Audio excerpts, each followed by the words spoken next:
A group of high school students. Elizabethan high school students started a project to research a string of unsolved murders. Their research led to the identification of the killer. Investigators now have an answer to a 34-year-old question. Once you start getting a few tips or a few leads or a few identifications, then the cold case isn't so cold anymore. There's a pretty good chance he's still alive. Everything that the students predicted through their profile turned out to be accurate. Redhead killer profile, male, Caucasian, 5'9" to 6'2", 180 to 270 pounds. Unstable home, absent father and a domineering mother. Right-handed, IQ above 100, most likely heterosexual. There is no profile of this killer except for the ones the students created. Just because some of these women no longer have people to speak for them does not mean that they deserve to not be spoken for. What if this guy's still alive? Like, what if he comes after us? I said, are you going to kill me? And he said, yes. This is Murder 101, Season 1, Episode 5, The Next Generation. I'm Jeff Shane, a television and podcast producer at KT Studios with Stephanie Lydecker, Courtney Armstrong, and Andrew Arno. It had been 4.5 years since the original assignment wrapped up, but Mr. Campbell always felt there was more to uncover. While scheduling and timing made it challenging for Mr. Campbell to teach another sociology class, something even better would come his way. In the fall of 2022, I spoke to him about a potentially game-changing update. I mean, who says it has to be them to do the work? This class did this work 4 or 5 years ago, but I have students now that could do the work too and may want to do the work. For example, I had 2 young ladies basically beg me to teach a class on criminal psychology. And it's so funny because I don't even think they knew really all the background of things I did years ago. They weren't even at the high school then. But what I'm saying is there is work that needs to be done, but we also have other students that I think are really willing to do it, and they want to learn and they want to do exciting things and help people too. So if there's a world where we can bring current high school students in and have them kind of be a part of these group meets where you assign things and we talk about it, and sign me up. We had a teacher get sick, and so we're short of subs that teachers help cover each other's classes. So I went into that classroom, and it was a health science class or something. And I don't know how it came up, but they got their work done. There was a few minutes at the end, and I'm just in there to make sure everything's kind of calm. I don't have anything new to teach them or anything. And they started talking about it, and it just comes out. They're so into this. They're so into true crime. They're so into psychology and sociology and criminology, and they were so excited. And then I'm sitting here thinking, like, they don't have any idea who they're talking to because I'm excited about this stuff too. And they don't realize that there's this very important work that needs to be continued. A few days later, Mr. Campbell officially enlisted juniors Riley Whitson and Marley Mathena to help work the case. The plan was for the 2 teens to start meeting Mr. Campbell before school to see what they could find. Okay, so originally, the students from about 4 or 5 years ago were looking at 6 different victims. But because of their work, a lot of stuff has really been coming out in the last few years. So why don't you ladies tell me what you've been working on? Marley, why don't you go first? I've been working on the DeSoto County Jane Doe, and she was found January 24th in 1985. She was adjacent to Highway 78 in Olive Branch, Mississippi, and she was white with red or strawberry blonde hair. She was about 20 to 35 years old. She was kind of smaller lady. She was only 110 pounds, about 5'2" to 5'4". She was wearing a top, some jeans, but she had no underwear, socks, shoes, bra, jewelry, any of that. They don't know her eye color. They think maybe brown, but they don't know for sure. And she had scars from surgeries and piercings and tattoos and everything. And they think that she was sexually assaulted, and her cause of death was asphyxiation by ligature strangulation. So you feel the DeSoto County Jane Doe deserves to be included with the other 6 that the students had found a few years back? Yeah, I think she does. What, I don't know, what is it that jumps out about that case that makes you think it needs to be included with that list? Well, it just kind of lines up with everything, like the strangulation and that she's smaller, has red hair, and that she was dumped off on a highway. Mm-hmm. Now, you said it was in Mississippi? Yes. And Mississippi doesn't seem to fit the kind of east-west I-40 corridor kind of thing. Where's that at in Mississippi? It's in Olive Branch, but I think that's where his sister lives. Jerry John's sister? Yes.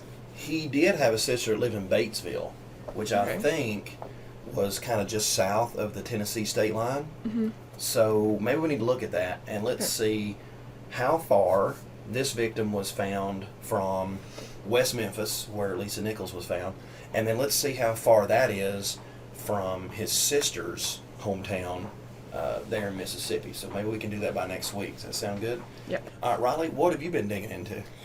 I've been looking at the case of baby girl Jane Doe, who has now been identified as Tracy Sue Walker.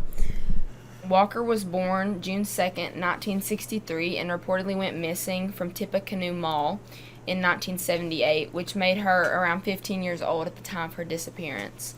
Her mother also reported her as running away a couple of times, so this made people believe that she had just run away until she was identified in 2022. Okay, so what are some of the things you think make this case deserve to be included with the original 6?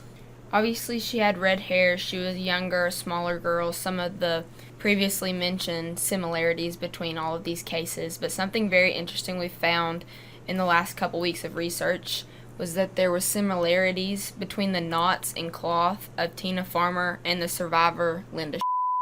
So that's been a very interesting finding and pretty compelling as far as tying this all to Jerry Leon John. Are you looking at that on your computer? Yes. Let me see that. You know, this is fascinating because a few years back we scoured the internet. The students scoured the internet looking for all this information. And I'm going to be honest, this was not there a few years ago. And holy mackerel, I think this is big. So let me tell you this. What state is that in? I know it was up north a little bit. I think it was Indiana. Hold on. Yeah, Indiana. Lafayette. Lafayette. Yeah. Lafayette, Indiana. That is very interesting because I know that area, not because I've ever been up through there, but actually Tina Farmer, who was the other Campbell County Jane Doe, went missing from around Indianapolis. Yes. Which is, at that time, probably close to a 10-hour drive from Knoxville, which is where Jerry Leon Johns was spending a lot of time. Right. And so think about this. Think about this for a second. Tina Farmer goes missing from around Indianapolis. This girl goes missing from Lafayette, which is about an hour from Indianapolis. And those are about 10 hours away, and both of those girls end up dead within a mile of each other, 10-hour drive away. I think that's really big. What's the chances? Either the greatest coincidence of all time or... And they're both redheaded, and they're both white, Right. and they're both teenagers, and they both have the same body style and height and weight and all those things. That is crazy. And then also, I know that by looking at the history of Jerry Leon Johns that the cops put together for the Linda prosecution, that he had lived in Rockford, Illinois, and he still had family in Rockford, Illinois. And if you look on the interstate, you have to go through, from Tennessee, you have to go through Indianapolis and Lafayette to get to Rockford, which is about an hour away. So if he's traveling back and forth from his family back down to areas here in Tennessee, in East Tennessee, those interstates, those cities are on that interstate right on the way. And the fact that both those young ladies went missing from so far away and then end up dead within a mile of each other, within a couple of years of each other, about 30 miles north of where Jerry Leon Johns is hanging out, that's crazy. And from what we've seen, I believe that Jerry Leon Johns, I believe he's a very opportunistic but also calculated killer. So I think wherever he's traveling, that's where we'll see the path of destruction, you know what I'm saying? So when we see these patterns of him traveling to these different places, you know, he's bound to wreak havoc where he goes. Yeah. So I think that's big. I definitely agree with you. We need to look at the Tracy Sue Walker case. And that's not because of bad work of the original students. It's because this new information's coming out. And maybe she wasn't identified until August of this year, you know? Okay. Awesome.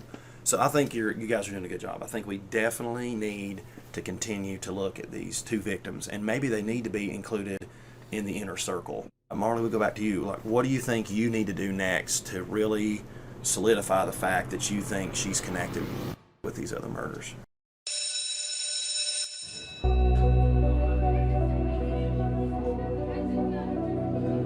Let's stop here for a break. We'll be back in a moment.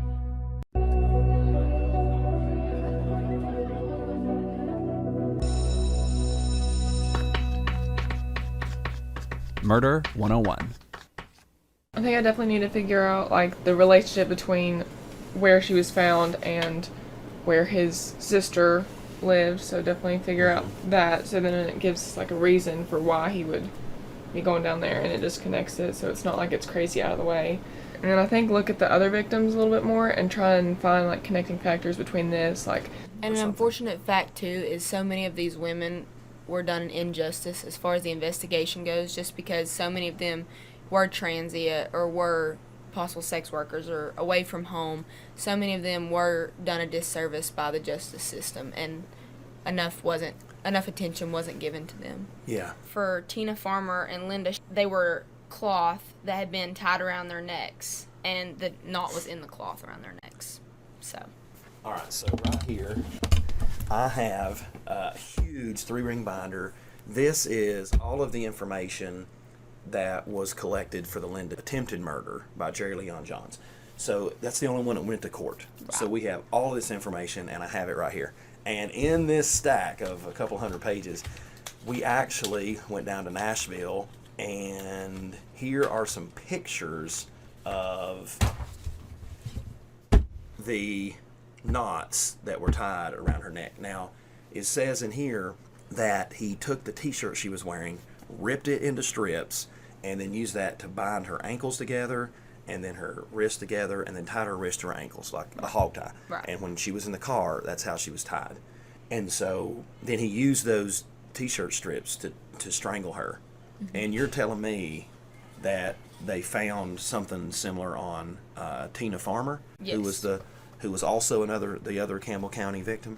Yes, they found cloth that had been ripped up and tied around the neck of her as well. So very, very similar, as you said, to, and just something interesting that when we were first looking into this case, it just kind of blew my mind and shows you the ruthlessness and the savageness of Jerry Leon Johns. Whenever Linda was choked, she was choked so hard that she was blind for 3 days after the assault.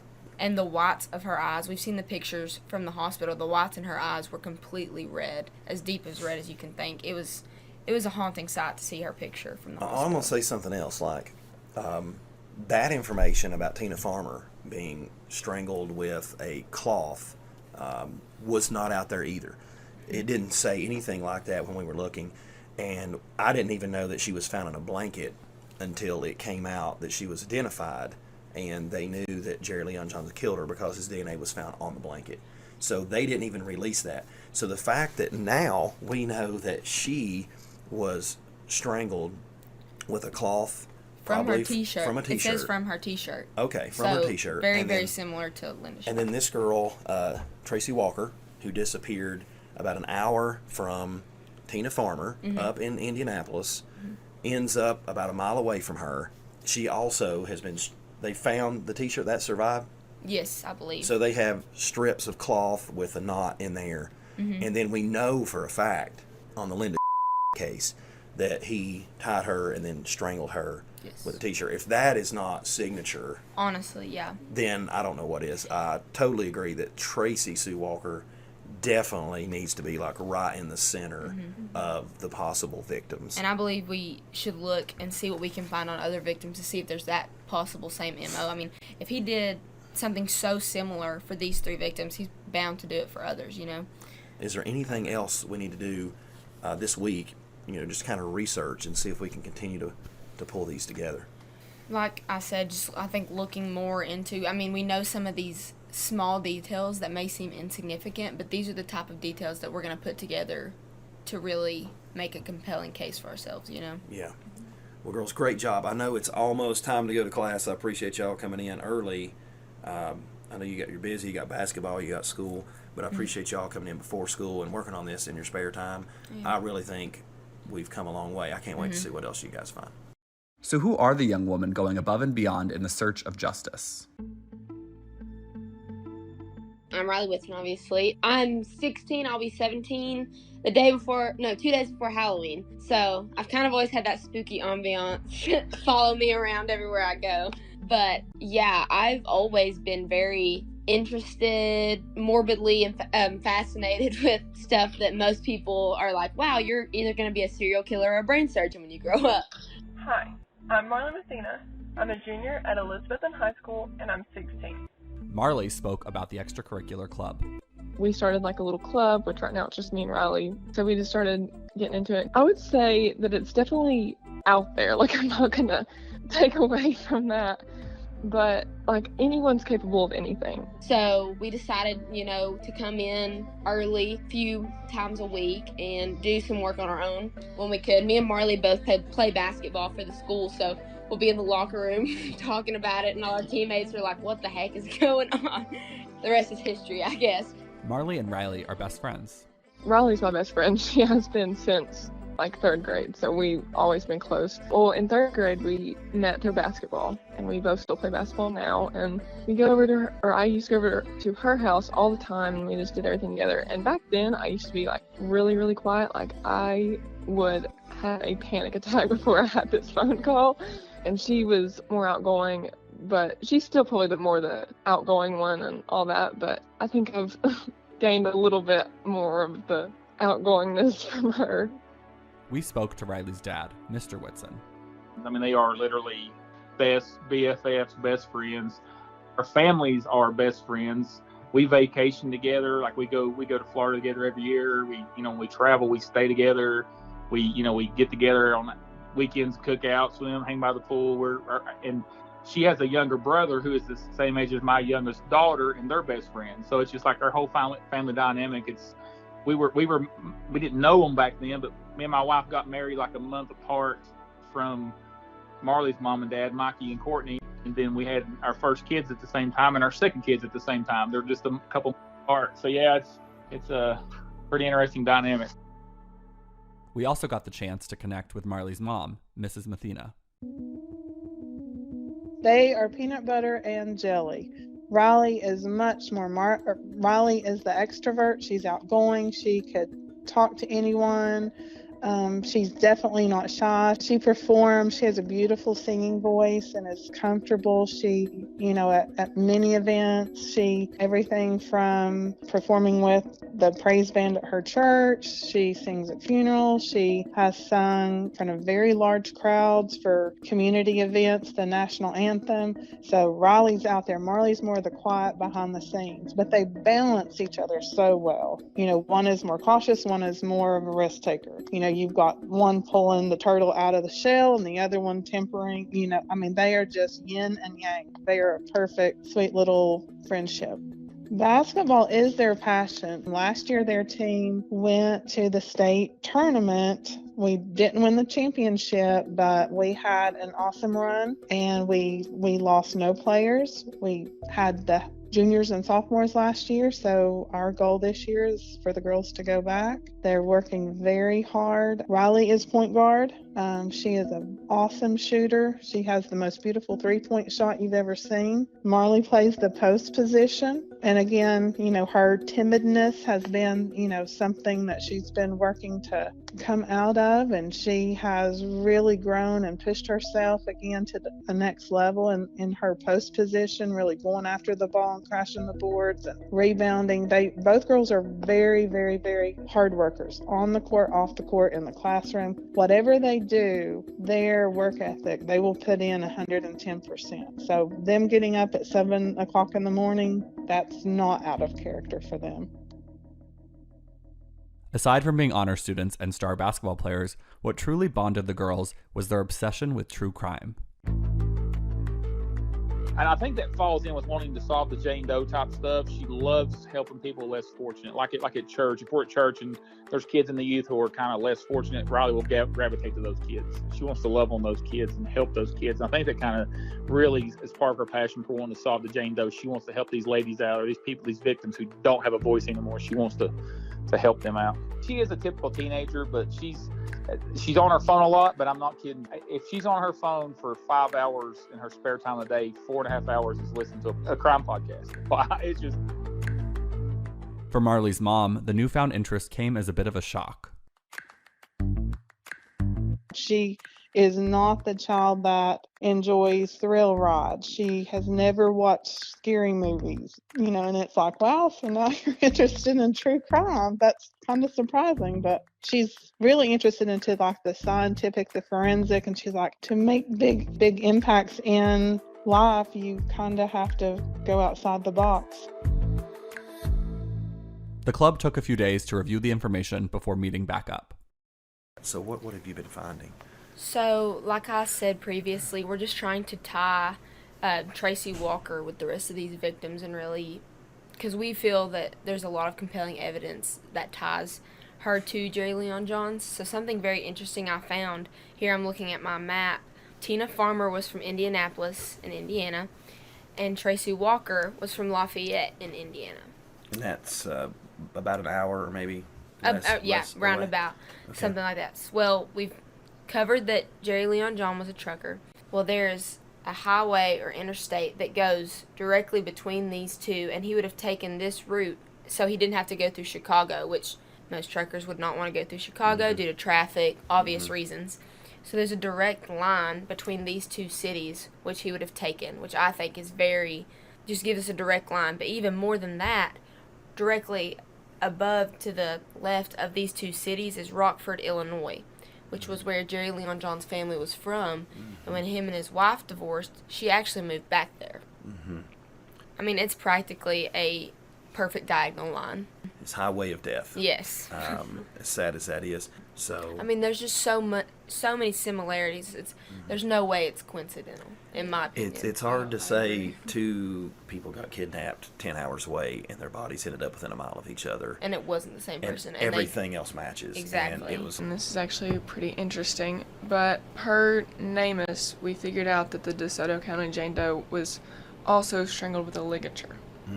Did it say anything about what type of ligature on NamUs? It didn't. It just said that it was a ligature, but she was missing like a jacket and undergarments, which I don't know if that has anything to do with it. But he could have used the jacket. Yeah. Tear up, maybe. That's a lot of good work for a couple of days. I got to give y'all a pretty good grade too. But you're getting ready to have your big 3-day weekend. Okay, don't rub it in. Those teachers have to work on Friday. But what do you think we need to do? Figure out more about what the ligature could have been. Riley, what are you going to be working? I believe just, again, trying to tie more of these cases together, looking into specific small details, even if they seem insignificant, because I feel like those add up. Like just seeing that Tina Farmer and Tracy Walker were from Lafayette and Indianapolis, you wouldn't think too much into that, but seeing that route to Rockford, I mean, that's just pretty compelling in my opinion. So maybe looking at some more geography, seeing if these would have been routes that he would have taken. I think also we need to keep working on our timeline. Yeah. Where, what was he doing when Tracy Walker disappears? Maybe see something I've thought about too, those intricate knots. Could he have got those from his military training? Yeah. And his boot camp, it'd be interesting to see what those types of knots are used for if we could identify them. But I would love to maybe show this to a knot expert. Absolutely. In between meetings, Riley spoke about why she was motivated to do this work. These were people. They weren't names. They weren't Jane Does. They weren't people they were loved and they were cherished at some point in their lives. And their family members have gone this long, maybe not even knowing if they're dead or alive, just wondering if they're still out there. And nobody wants to hear that their daughter or sister or cousin has been killed. But I think if we can bring closure to some of these people and to some of these families and say, this is what happened, this is who did it. They didn't run away willingly, or, they were still out there, or they're not still out there. I think that would just be so rewarding in itself, just to know that we were able to bring some peace and some closure to people. That gets me so frustrated because, I've heard it, people will talk about it and people are like, you're so young, why are you worried about this? I'm like, because if we don't face this issue now, my daughter or my mom or my sister, it could be them one day. If this was anybody in my family, I would want everybody and anybody doing whatever they could to help out. If I can give a little bit of my time to, honor these women and take back their names from Jerry Leon Johns, it's just so heartbreaking to see these women die and no change come from it. This is the worst possible circumstance and the worst possible thing that could happen to a person, and there's not even change coming from that. They shouldn't have died at all, but they should not have died in vain more than that.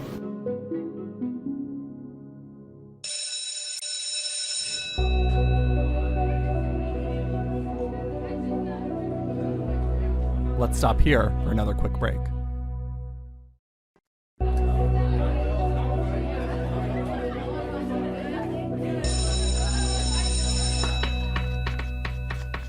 Murder 101. While Riley and Marley continued to research, Mr. Campbell set off to locate the only known surviving victim of the Bible Belt Strangler. When the club reconvened, he had promising news. Hey, good morning, ladies. How y'all doing? Good. Doing good, yeah. Yeah, this is our last day before a little 3-day weekend you guys get, so I appreciate y'all coming in early. If this story had a hero, in my opinion, that is his final victim, which is Linda. She was the lady who was attacked, left for dead beside the road. He knew what it was like to literally see the life go out of their eyes because he choked them, probably facing them with a ligature. And so he left her for dead beside the road. And we have to assume that she wasn't breathing and she was, for all intents and purposes, dead. But she comes back to life. She starts breathing again. And then she gets out of the culvert and goes into the interstate and gets somebody to help her. Remember, she was blind for 3 days. He choked her so badly. She couldn't see. She actually made it all the way across 2 lanes of traffic, through the median and into the other lane. And she really didn't know she was out in the middle of the road. She just knew she was close to some traffic. But because she got out there and she got help so quickly, she was able to tell the police, what he looked like, what he was driving, where they were, and they caught him. They caught him that night. And because of that, he didn't get to hurt anybody else. Right. Which is great. But if it wasn't for her will to live and, just the toughness and tenacity she had, he would have gone on to hurt more and more and more people. Yep. He wasn't going to stop. So if there's anybody that's the hero in this story, it's Linda. And I've been looking for her for a long time. And what I found was she had gotten divorced a couple of years later. She had a child, and then she moved. So whenever I found him, I started looking up his name. And then I found the death notice in the paper. And down at the bottom, it had listed like a special friend, and it mentioned Linda. So I was like, all right, not many people make it into that death announcement, so maybe it's her. So whenever I began to look for that, I found a lot of Lindas you can imagine across the country. So I just began to look. Where do you look when you want to find somebody? On Facebook, right? So I pulled out Facebook and started looking. And when I looked, I'm like, this is probably her. So I began to dig through her posts, and I find that she had mentioned something about being with her son, and his last name was So that was her first child. And then I find all these kind of links to Greenville, Greene County, Washington County, Tennessee. And then that kind of falls off a few years ago, and she appears in and it looks like that's where at least one of her children live. So I think I found her. And it's kind of like the dog that, chased the car and then caught it. What are you going to do? I've looked for so long, and now I know where she's at, and I have a way to contact her. And she may not know the lives that she's possibly saved, Well, that's true. I was talking about her being like the hero of the story. If she doesn't have that will to live, if she doesn't call the police and go through with the prosecution, then he continues to hurt people and kill people. So does she even know this? I mean, it's been hard. She was just a few years older than you all. So y'all have any advice for me as I reach out to her? I wouldn't go into it as if don't make her feel she's on trial or you're asking her questions. Get to know her first. Ask her about, her current interests, her family, how she likes. Just get to know her first and get that personal connection. I think it'll be a lot easier for her to open up with you if she wants to. And at the same time, don't push. Obviously, don't push if she doesn't want to. So. sending a message to her instead of calling her. So that may be better so then she can answer on her own time and not feel like pressured, like she has to talk about it right then, like if it's supposed to. I mean, she might need a little bit to gather what she wants to say and what she doesn't want to say. That's a good point. Just really reinforcing the idea that her story could save even more lives. It saved lives because she stopped Jerry Leon John, in my opinion, but at the same time, she could bring so much justice and peace and closure to so many families. Now, I would think so too. Okay, well, hey, I think that's been a pretty good week. So what are you going to do over your 3-day weekend? probably just research some more. Oh, okay. So y'all do schoolwork even when you're off school? Yeah. Not like calculus or anything? Oh no, I have to go do my calculus homework right now in first period because I was looking at this. That's right. The bell just rang, right? So, well, you guys scurry on to class, but thank you for your work. I think it's been a really good week. And we'll just keep working and see Excited what we find. to see what we find. Yeah, for sure. And then I'll see if I can get up the nerve to call Linda and see how she feels about that. So. Crossing my fingers, toes, and eyes open. Yes. All right. Well, thank you guys. Have a great day, okay? Thank you, too. Hello? Is this Linda? Yes? More on that next time.